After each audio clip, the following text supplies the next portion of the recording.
Répondu à la question.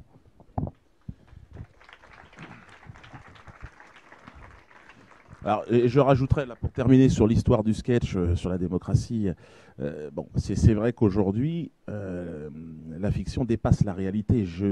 Il y a une concurrence déloyale des politiques sur la scène humoristique.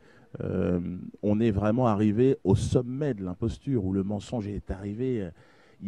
C'est le dogme dominant. C'est-à-dire que avant, il y avait un petit temps de digestion. Alors, il y avait peut-être le cadre religieux qui leur imposait la réflexion. Mais aujourd'hui, ils commencent une phrase et ils terminent, ils disent l'inverse. Et ça, c'est absolument hallucinant.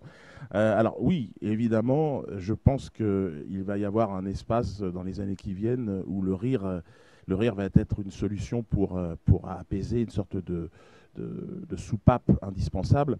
Mais pour aller dans le sens de ce que vient de dire Alain, et puis dans le sens de votre question, je pense que on est vraiment des baromètres et on s'aperçoit que, par exemple, les policiers, les militaires qui viennent me voir, moi, dans les spectacles, qui viennent me parler, euh, ils ont le même. Il y a vraiment une sorte d'union extrêmement large qui est en train de se passer.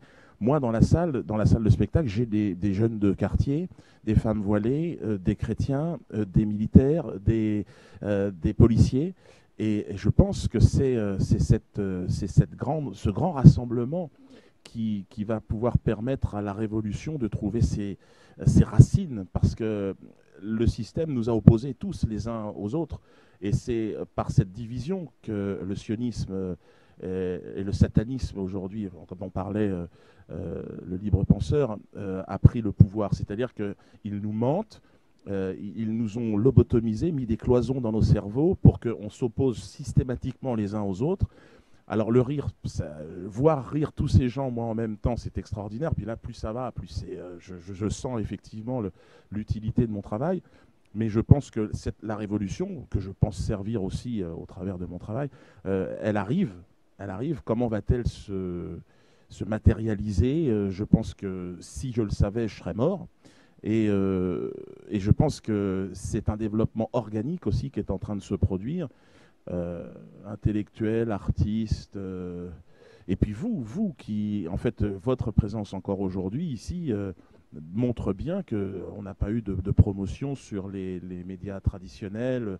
Vous êtes là parce que... Et puis on sera de plus en plus nombreux. On a dit qu'on aurait pu être 2000 aujourd'hui. Mais demain, ça sera un stade avec plein de gens. Et puis après...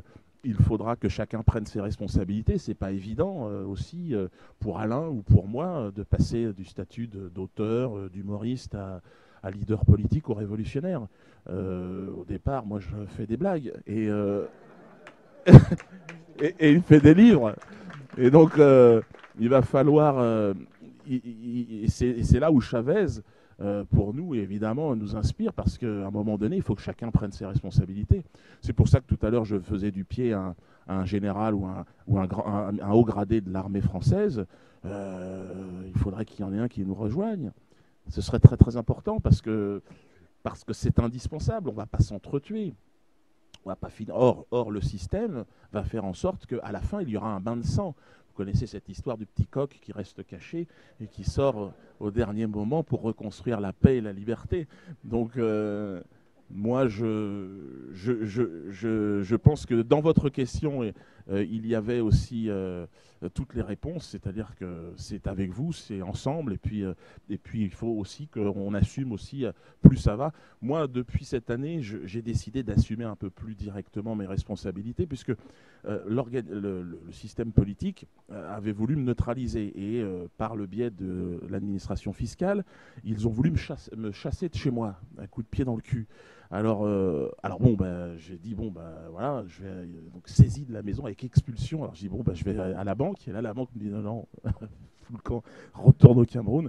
Alors j'ai dit, c'est bizarre, je travaille, je gagne de l'argent, je voudrais juste un prêt pour payer mes impôts. Ah, non, non. Et là, je me suis retourné vers le peuple français par Internet et j'ai dit, bon, bah, voilà. Et là, vous m'avez donné cette somme d'argent. Et là, je suis arrivé à ma banque avec 2000 chèques que j'ai posés. Ils n'en revenaient pas. J'ai dit, mais qu'est-ce que c'est que ça? Mais bah oui, c'est les gens qui me prêtent. et puis je vais les rembourser à la fin de la tournée que je suis en train de faire.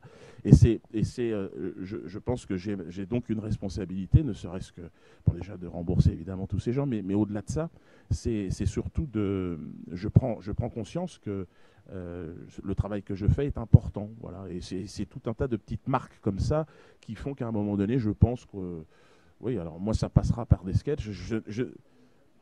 Ben, la démocratie, elle est déjà, le mot est un sketch, c'est-à-dire que c'est une utopie qui n'a jamais été réalisée et donc pour laquelle on peut travailler, mais on peut appeler ça comme on veut, quoi. Mais oui.